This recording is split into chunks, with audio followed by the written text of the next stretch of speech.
Hey there, welcome. This is Pillow Talk with Tanya. As you can see, we're not in my bed. We're in a studio because I have a special guest with me today. This is Katie. Hi, Katie. Hi. How's it going? Good. Thanks for having me. Good.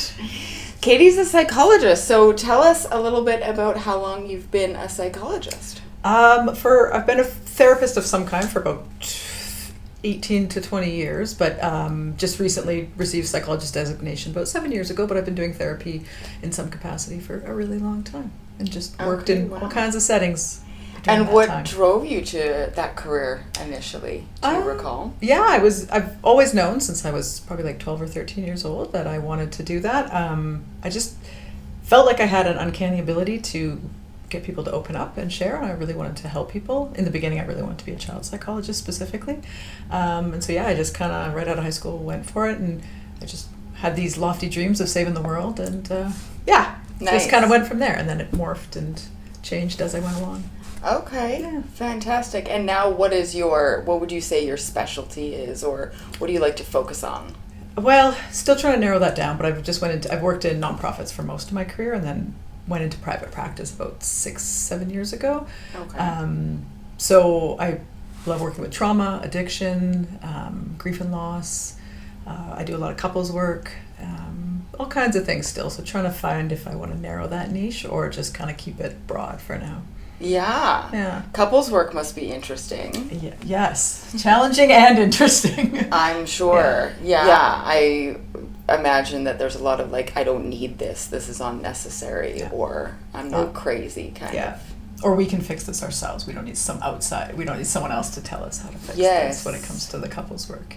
Yes. Or they're just embarrassed to tell people about what's going on, right? I've been doing a lot of therapy since my recent breakup. That's sort of what sparked this whole show. Is I went through a pretty difficult breakup and was staying up late at night talking to myself, so I figured might as well share it with the world. How have you found your personal journey? Have you ever had any difficult breakups? Definitely. I also recently had one, I guess not recent as much anymore, but my last relationship was incredibly hard to move past, and a very probably the hardest breakup I've ever had, for a whole bunch of reasons, right? I really thought it was the one, right? And a whole bunch of sequence of events led to that fallout, and it's been really hard to move past that, even though it's been a few years since then. Sometimes you don't get over people, or you don't get over things, or not in the way you want to, and that you just have to learn to kind of carry on with regardless of that, right? With this particular person, the connection I felt instantaneously with this person was so strong, and he would claim reciprocal, and so no matter what happened with the actual relationship dynamic, it felt like there was that continued to exist afterwards, which was really it has been hard to try to move on from, because when you feel that with somebody, and you've never felt that before with anybody else, you start you're trying to compare to that, and so that's a hard thing to move forward from, but you also can't go back for all the reasons that it ended in the first place. So you kind of feel caught in this limbo, I guess. And so I think I've just had to learn that maybe I'll have to move forward still having that connection with someone else, hoping it fades, hoping it fizzles, or hoping you find another connection that's maybe amazing with somebody else. It just might look a little bit different. Right. Yeah. Which is finding a needle in a haystack. That's what I'm finding, is that sometimes you have to shift your definition of what that relationship is going to look like. Yeah. I totally resonate with that strong feeling, that passion or chemistry or whatever you want to call it, where you feel like this person, you've known them forever, it feels like home. Yeah. And detaching from that can be really difficult. Even when you don't talk to them or see them, you feel them for whatever reason.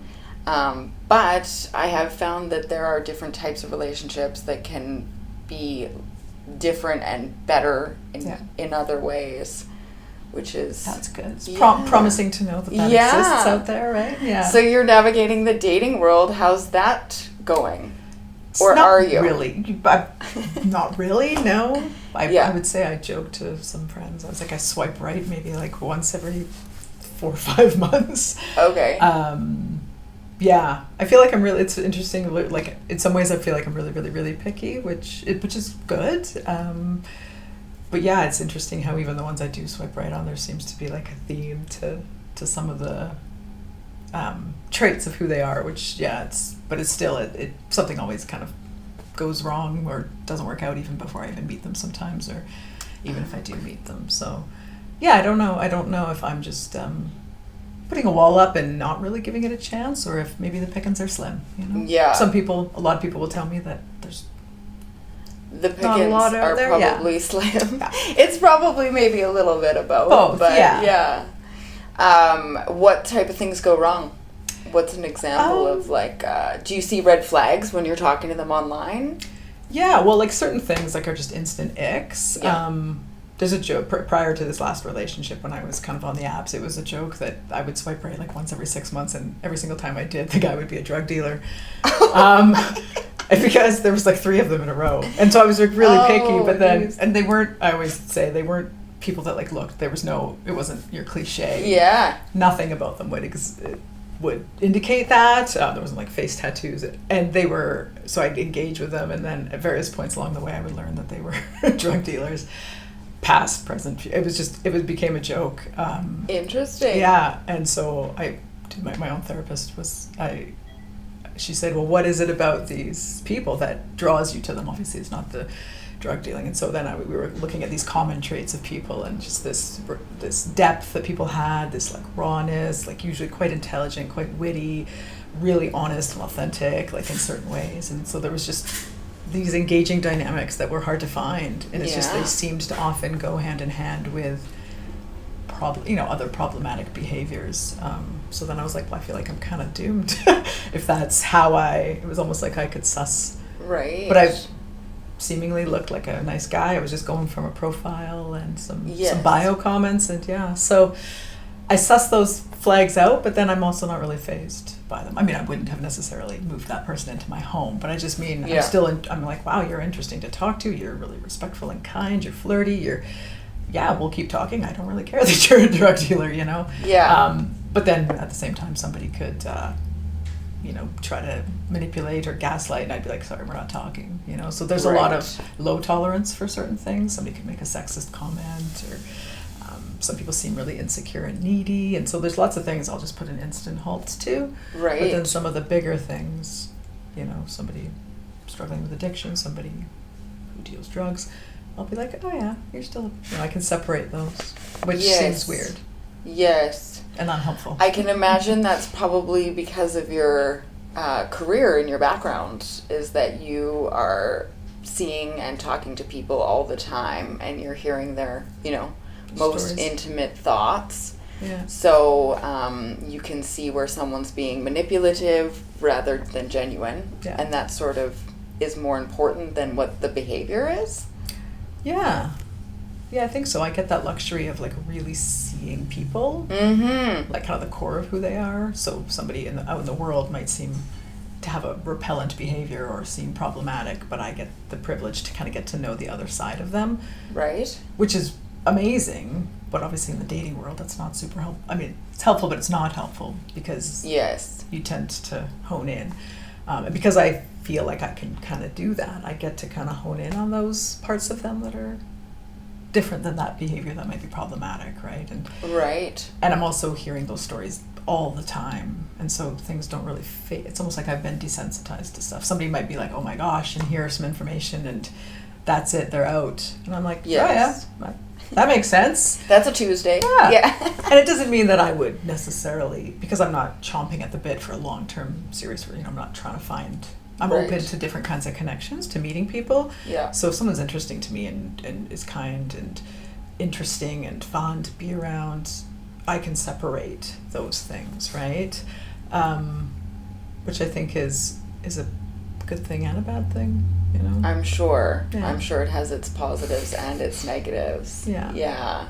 Because there's certain things, and I think going back to your question about the learning, I think that's the learning, is that you can have a connection, you can think someone's amazing and wonderful, but that doesn't mean like love just ain't enough, right? Like sometimes there's these other factors that weigh into whether someone's capable of a long-term healthy relationship. Right. And you can't just ignore those pieces or hope that they're gonna just magically morph, right? No.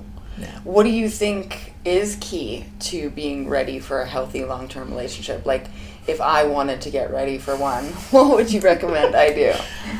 Well, it's interesting. I always say to people, like, you can do all the self-growth work you want when you're single, and so many people do, but we're wounded in relationships often. That's where a lot of our wounding comes from. And so Right. we're triggered in relationships. And so you can be the most empowered, confident, healed your traumas, done your stuff, read all the books, done the counseling, and then you get into a relationship dynamic with someone who activates some of those things because nothing's ever really fully healed. And it's how we are in relationships that causes the thing. So usually it's about working through that with the person if they also possess the healthy traits, like so things like communication and accountability and insight. So yeah, I always say being able to recognize people's attachment styles. What are your wounds? What are your stuff? Like, what is the dynamic that plays out in relationships? What triggers you? Because we tend to be drawn to what triggers us too. Yeah. We're not interested in partners that are totally just handing us what we need. It doesn't tend to work that way. Right? Yeah. And so if you're triggered in a relationship, it's how you deal with it, like how you communicate about it, how you respond. That's really because it's going to happen anyways. Pretty much, yeah. They talk about the imago relationship theory is a big one for couples, and their theory is that we're drawn to people who have positive but also negative traits of whoever raised us. So we're almost like drawn in like a little bit of a sadistic way to a negative trait. So if you grew up with someone who was super critical, like a parent, you might be drawn to a partner who had part of those qualities. Right. But what'll often happen in couples dynamics is that without that awareness that you're activating a wound that has nothing to do necessarily with that person, is that people just start butting heads, and we're kind of unintentionally hurting people, unintentionally hurting one another. Right. You know, someone might say, "Hey, honey, could you put the plates this way in the dishwasher?" A very, it's not a huge deal, but if you've got a critical wound and you react that way and think that person's always on your case, you're misinterpreting that. And so sometimes what I do with couples is I help them understand where some of those reactions are coming from, that the reaction isn't really about the plates in the dishwasher, it's about something else, right? And so yes, the idea in this theory is that we're almost seeking a second chance, like a do-over. We can't go back and redo our childhood. Yeah. But if you find a partner who is healthy enough and willing to do the work and kind of grow a little bit, and we're willing to do the same, you can actually kind of heal those wounds, which is pretty amazing. Yeah. It's hard because lots of people either aren't capable of that or aren't willing to do that, or they break up before they get to that point, right? Right. So it's not just about communicating through it, it's about also kind of recognizing, like, why is it that behavior in them triggers me, and what could I do a little bit differently, recognizing that I might be triggering them. Right. Yeah. But it's hard. It's super hard because you're in it, right? Yes. Yeah. And you're not thinking outside of the situation. You're in totally. Yeah. But that is what I have been trying to work on, which is awesome to hear that that's a good thing. Yeah, there you go. Is like internalizing things. Why is this triggering me? Why am I having this reaction? Yeah. Rather than just being like... reacting. Yeah. Yeah. This is you. This is a you problem, or... Yeah. Yeah. And looking at what you're attracted to, like, I think we all... because usually we're seeking someone to fulfill... like an unmet need or something that we didn't have. Or sometimes there's people that seek out something familiar, right? Maybe someone grew up in chaos or toxic dynamics, and so they're drawn to that. That feels familiar to their nervous system, right? Or sometimes it's more about neglect, the absence of certain things, and so we seek out someone who's going to give those things to us. So sometimes it's about looking at the patterns of what we're drawn to, I guess. Yes, yeah. I've noticed some patterns for sure. Yeah. And it's interesting when you try to pivot away from those patterns. Sometimes you pivot too far. Yeah. And then you do this whole seesaw thing. Yeah. So you go from instability and roller coaster to super secure and stable. And, yeah. But then that doesn't feel right either. Yeah. Sometimes. Yeah. And trying to find a balance or an in between. Yeah. Yeah, it's hard. It's hard to do that. It's hard to know. A lot of people will say that certain safe and stable relationships will feel boring to their nervous system. Right. And so depending on what you're used to or what you're seeking, Yeah. sometimes that can be hard, right? Yeah, especially because then you doubt the validity of the relationship. If it feels boring, is it right? Yeah. So what are you looking for if you could get what you wanted? The perfect ideal? Yeah. I don't know. I used to think it was that recent ex, but living in a world, like in a healthy world, you know what I mean? Like not without those challenges. I definitely like depth. Which is hard for a lot of people, I think. Some people don't know how to go there. I like a little bit of an edge, but maybe not as much of an edge as I previously. Intelligence, compassion, sense of humor. Somebody who like challenges me and pushes me, and but also supports me. Yeah, someone who's protective but not possessive. Just a solid, that kind of ride or die, but like also a healthy person with emotional intelligence that has their shit together a little bit, you know. Okay, a ride or die. I like that. So like a long-term partner. Ideally, but I think I'm okay. I'd rather be single than have something that wasn't that. I think. Right. You know? Which is hard. You know, it's hard to do life sometimes by yourself, but all the time. It gets exhausting. Yeah, and expensive, and like it's just sharing just not having that person, right? That kind of like best friend component of it too. That's nice to have. Totally. Yeah. But and it gets harder to convince yourself to keep trying unless you have some sort of guarantee that it might go the distance, right? Because going through another breakup just sounds like not awful fun. I was gonna say hell on earth, and then I was like, well, maybe that's dramatic, but well, and I think it's people always say, you know, maybe you're just worried about getting hurt again, and I was like, I'm worried I'm just never gonna feel that way about somebody else ever again. Is honestly more my fear, you know? Yeah. Ooh, which one's worse? Being alone forever, or not finding the one. Well, I guess that's sort of the same. I mean, I guess we're supposed to look at it's better to have loved and lost than to have never loved at all. So I mean, I guess if I was lucky enough to find that kind of connection twice in my life, even if they both didn't work out, I mean, I guess I'd have to somehow spin that into a positive, that at least I got to experience that twice. Yeah. I mean, I think the part of me, there's a non-rational, realistic part that I think the heart that hangs on to the idea of what if there's a world where he sorts himself out and becomes the healthy enough person. I think that's a hard piece to.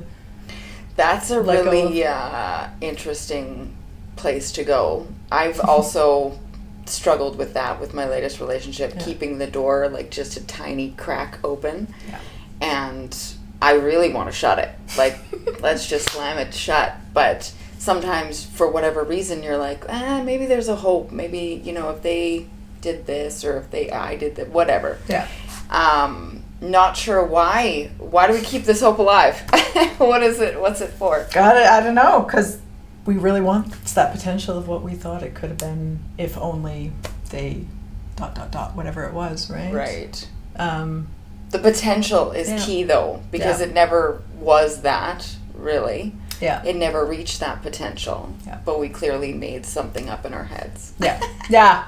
Or they try. I mean, like in my case, they tried. They swore that that's what they wanted and were working towards, and either couldn't or wouldn't get there, right? Yeah. And I think that's where the problem of being a psychologist gets in the way, is that on the one hand, I know how hard some of that work is to do. I know how hard addiction is to overcome. I know how hard it is for people to face their trauma and turn their life around in like really significant ways. Yeah. But I also totally understand why all of those things exist, and that's where I can kind of see past them. So I think you start to make exceptions. Yeah, like you're just kind of like, okay, but if only. Yes. And especially when the person is like also saying that that's really what they want and are gonna do, because they also know that they want to live that life with you. So it's hard to let that go, right? Right. Yeah. And they probably do genuinely want to be the person that you both see. Yeah. Yeah. If only it were that easy. If only it were that easy. Yeah. But I like what you said about depth. I also enjoy people that have some depth. I don't like a lot of small talk. Yeah. I also like to get to the crux of the matter. Yeah, let's just hone right in. Yeah.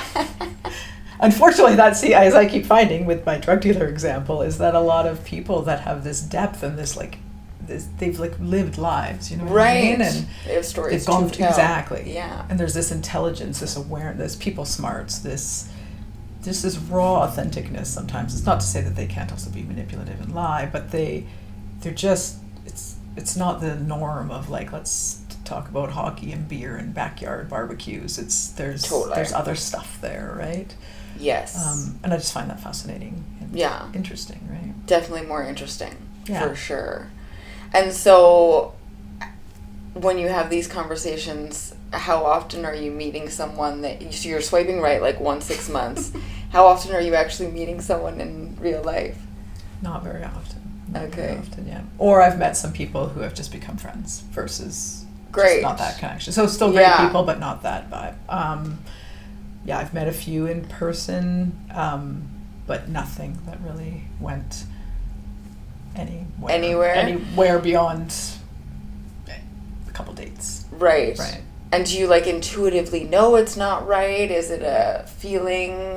Well, I try to do I'm trying to push myself to not instantly push away. Yes. So I try to give things some chances. So sometimes there's like not really sure, and I'll give it I'll kind of keep trying to see. Yeah. Especially when it comes to like connection or chemistry or that feeling, because I'm well aware that I'm still comparing to something that felt off the charts. So I try to like give that a chance. Yeah. Because people will say like, oh, sometimes that grows. But then usually what'll happen is the couple people I've met in person, some other negative quality that feels like a deal breaker will emerge. The way someone handles conflict, or a gaslighting behavior, or a massive insecurity and kind of mantrum will show up, or something that seems like just that's what the man tantrums, which to me, and some of that you can work through, and some of that like at certain stages just isn't, right? Or you realize there's a values misalignment or just some other incompatibility, right? So that hasn't really happened. Like there hasn't really been that many people, but I mean, I don't know what your experience has been like on the apps, but I've never. I did the apps the last time I was single, and I didn't love it, so I tried to avoid it this time around. I actually went with singles events. Oh. Yeah, I started going to a lot of singles events, and I just felt like meeting people in real life was much easier. Like it's so much quicker. Like I don't have to waste this time talking or texting, because I don't really know who I'm talking to until I meet you anyways. Have you ever tried a singles event? No. Well, you should. Okay. I think they're pretty fun. And like what's great is like everyone is there for the same reason, so everyone's a little bit just awkward. a general mingling. Totally. And you have a glass of wine, you feel better about it all. Yeah, bring a friend. That's totally. Yeah. Okay. Yeah. And I have yet to meet anyone at these singles events. But they're fun. It's expediting and the you're process, getting out there and meeting new people. Yeah. And if nothing else, maybe you make new friends. Exactly. Yeah. I've actually met some fabulous ladies. Yeah. That I'm like, I should just go to these things to meet other make single new friends. women. Yeah. And make new friends. Yeah, totally. Okay. Well, that's good to know. Yeah. I find that the apps tend to waste a lot of time. Yeah. They certainly can. Yeah. Especially for those who I work with a lot of people who are on the apps, like the clients, and sometimes they have like 5 to 10 matches going at once that they're talking to, and going on multiple dates per week, and I get it if you're really, really looking for a relationship and you're just trying to like vet people as efficiently as possible, but that sounds exhausting, doesn't it? Yeah. Yeah. And so many horror stories of things that go wrong, or people that are actually married and on the apps, or people that aren't what they appear to be, and all that kind of stuff. That's a big issue, not being what you appear to be. In all ways, Also, I find who I am by a text message isn't really a good reflection of who I am in real life. I don't think personality comes through as best as it could meeting someone in real life. Well, and that, like, years ago, when I was on the apps, like many, many years ago, there were a few times where you could meet someone and you could match with someone and you'd have, I'd have like a great conversation and like banter, and it would seem like a good connection of some kind, and then you meet them in person and it's just not, like, it's just it's so different, right? And it's not so much about like what they look like or that type of thing. I mean, it can be. It's just the whole vibe is just off, or there's something about them that's more awkward. Like, it's not the same. And so I've learned to just not put much stock into anything until you've actually met someone. So I can see how those events would be. I've had ones where they're like super witty and funny, and then you meet them in real life and it's just like they like can't dead talk. air. Yeah. And you're like, oh, were you like using AI to talk to me? Yeah. Yeah, what's the difference? Like, either you're dreadfully nervous right now, or like you were literally looking up what to say to me online. Yeah. It's interesting. Or it's the opposite. You know, I've actually, some of my good friends are terrible by a text message. I'm like, you don't even sound like the person that I know and love. So yeah, it can go either way. Which I guess is maybe where people are trying to encourage people to give people a chance versus judging them via the texting. But but still, how much time can you invest in? Well, exactly. Going on those dates. Yeah. Exactly. That's why I think like the singles events are great, because you just go out one night. It'd be like you were going out anyways. Yeah. And there's a whole plethora of people to possibly meet. And totally. Yeah.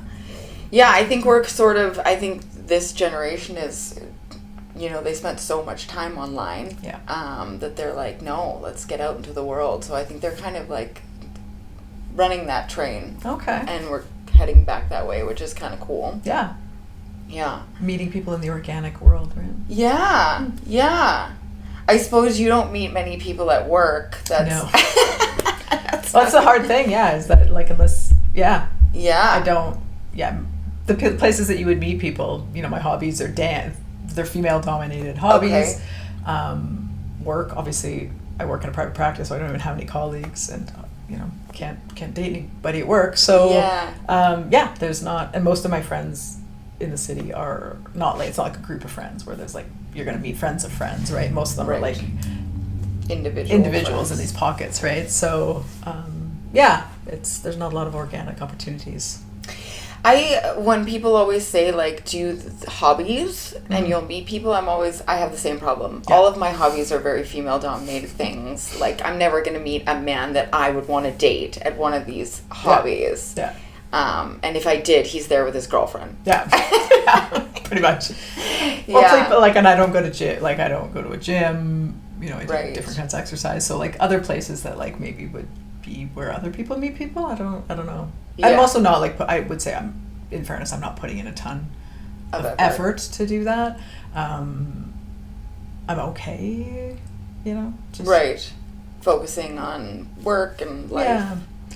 So, I don't know if that would be different if I was really intently looking. Like, maybe I'd be putting in more of an effort to go to those places and try to find something. But I don't know. It's hard. But I think that's also part of the healing journey, is just getting to a place where I actually feel like that's something I would want again, right? Yeah, that was going to be my question. Where are you in the healing journey, do you think? And what does the future look like? I don't know. I've finally gotten past the, like, self-shaming of, that self-compassion piece of realizing there is no timeline on things like that. And I used to tell myself, like, you should be over this by now, and you got to move on. And a few friends would always say, like, don't worry, you're going to find someone, you know, and that wasn't helpful, as well-intentioned as it was. So, I don't know where I am on it. It's, it's feels sometimes like one step forward, two steps back, right? But that's a good place to be, though, is past that. That's true. I was in that for a while, too, that, like, move What's on wrong already. with me? Yeah, and it's rough. Yeah. But once you're out of that, at least you don't have to deal with that. I feel like, and I don't know for you, but, like, when you talk about that door being open, I think that's the hardest part, is that if it was someone who just like took off and disappeared, or they left and they were kind of gone and you had to just like sit with that, that's hard. But at least there's this, you're kind of sitting with that. It's when someone comes and keeps knocking at the door, Right. that you've kind of left ajar, or that you've just barely sort of kind of closed. Yeah. I think that kind of prolongs the journey. You know what I mean? Yeah. I And would so then agree. you've got well-intentioned, again, people are like, bolt the door, lock the door, barricade the door, but that doesn't, and so then we get caught into that, right? And so, yeah, I think that just adds an added piece of complication. It started to make me believe in things I don't even believe in. Like, people talk about twin flames and like these chemistry connections that just like last, Soulmates. like previous lifetimes, Yeah. and how we don't always end up with those people, but they're profound. They have Yes. meaningful, some purpose in our life, right? So yeah, it makes me kind of feel like, why can't I move past this, right? Why does it feel like there's this magnet that pulls me to this person who I very clearly can't have a healthy relationship with, because he's not a healthy person in his own world, right? So Right. yeah, I guess in answer to your question, I'm trying to cruise along and kind of navigate that as I go. Yeah. Yeah. Focus on other areas of life and things like that. I think the no contact thing, that like when I first started trying to get over my ex, I was doing a lot of research, and I never really, there's so many new terms. Yeah. And no contact is like this new term. Yeah. And I was like, okay, that seems like a good idea. Let's do that. Yeah. And you're right. It is actually easier when they're like almost dead to you as a person. You're like, okay, I just Yeah, I have have to move space. forward. Yeah. Yeah. But then you break no contact, which happens. I mean, either they do or you do. And then it does really like slide that door open just a little bit again, and kind of reopen that whole journey. Yeah. But then it's incredibly difficult to say, I'm just never going to talk to this person or never know what's going to go on in their life ever again. Yeah. It seems foreign. I mean, I've actually never done it with an ex previous to this. I've always been able to stay friends with my exes, or Right. at least be friendly. Yeah. Like because it's okay that way, right? Totally. Yeah. Like, we're both moved on. We're both in better places. We're both happy about it. So, like, Yeah. we can send the, like, happy birthday message, and nothing Hope you're is doing weird. well. Yeah, hope you're doing well.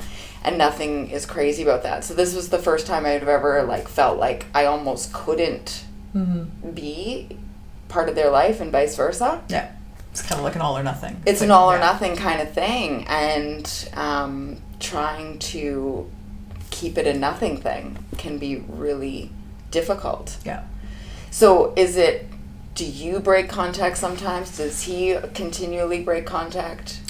Or the no contact? Yeah, in the beginning, I was really struggling when it all ended, because it kind of like blew up. But then there was some contact, but it was very chaotic. And then eventually I got to a no contact part, and he would make attempts every once in a while, and I would ignore them, which was really, really hard, because they were just really innocent. Could we talk or send you a song? But it wasn't frequent. It was spiced out. And then I went probably like a year and a half and didn't hear from him. But then it would just kind of, and then there was a few attempts after that. And then I realized that everything I was trying wasn't working to move on. Okay. I was doing all the things, coming to terms, healing myself. Yeah. And I think I had made some progress. And then I thought there were things that I felt. The reason I didn't break contact, I responded to his contact finally. So I guess, I don't know who. He reached out, and then I responded. Yeah. And then there was some back and forth. I felt like maybe that would help me move on. Maybe that would help me with closure. Maybe there were conversations I wanted to have. I never really, because of everything that happened, I never really got to say goodbye. I never really got to say some of the things I wanted to say, kind of what I was saying before about, I didn't really need to hear things from him, because I didn't think I would necessarily believe him anyways. So I guess that was my motivation, was allowing that opportunity, because at this point I was like, what do I have to lose? I'm not going to go make that choice again. But maybe there was something else I needed from that situation. Right. So It was more of like a Hail Mary, like, let's see if this helps. Knowing that I probably would still have to go back to closing the door, but I thought maybe me trying to maybe I was trying to barricade the door too soon. You know what I mean? And then it was making it harder for me to move on. Right. Because I felt really, that didn't feel right with, like, it didn't sit right with me, you know? Right. So that's hard. The hard part is, when someone claims that connection is still really reciprocal, that's the hard, it's hard to say, it's hard to say goodbye, you know what I mean? Totally. And I think that's the hard part. Yeah. Yeah. Especially when you still want it too. It's just, it can't work. Yeah. Yeah. It would be really helpful if Tricky. one of us would decide. Totally. I don't. Be like, I'm done. Like, sorry, Yeah. it wasn't. Peace out. It's been great. Yeah. Nice experience, but moving on. Yeah. But when both people are kind of claiming that, yet the main factor that gets in the way of that is just his inability to kind of work through all of that stuff, right? Right. Which is heartbreaking to watch too, just from a from a person to person level, right? So for sure. That's when that therapist empathic part of me kind of gets in the way, right? Yes. Yeah. I could see that. Yeah. So we're just putting one friend in front of the other, and we're hoping for the best. And we'll, like, hang out next door to each other with, like, doors ajar and just kind of slowly close those doors that need to be closed. Yeah, but you're right. You don't completely heal on your own. It's not a vacuum situation. No. You kind of have to go willingly into a new relationship and hope for the best, but, like, keep doing the work. Yeah. And hope not expecting that they're going to fix that no, wound. Just God, that no. And giving someone else a chance, right? Yeah, giving someone else a chance and seeing how that goes and seeing how you show up differently. Yeah. Hoping that you do. Yeah, or what boundaries, like sometimes it's, what boundaries do you set, or what do you, do your expectations change? Does your, Yeah. So I can't go to the singles event. Well, I could actually. You could go as like a wing woman. Yeah. Yeah, I could come as a wing woman. Yeah. You should definitely invite me. Perfect. I know, like my Instagram feed is full of them. So if you ever want any, I was like, I don't even know where that is. Loads of them. Yeah, I'll send you some. Okay. For sure. Good. Yeah. Yeah. Who knows? I have a few single friends too that are, things haven't worked out the way they wanted to either. So okay. I'm sure there's other people that are willing to go too. Yeah. I'll send you some suggestions. Perfect. Yeah. Well, thank you. This has been fabulous. Yeah. Thank you so much. Thanks for having me. Yeah. We had some lighting issues, but that's okay. Yeah. I think it went well. Perfect. Okay. Well, I'm happy to be here. Yeah. Have a great rest of your weekend. Thank you. Okay. And thanks for watching.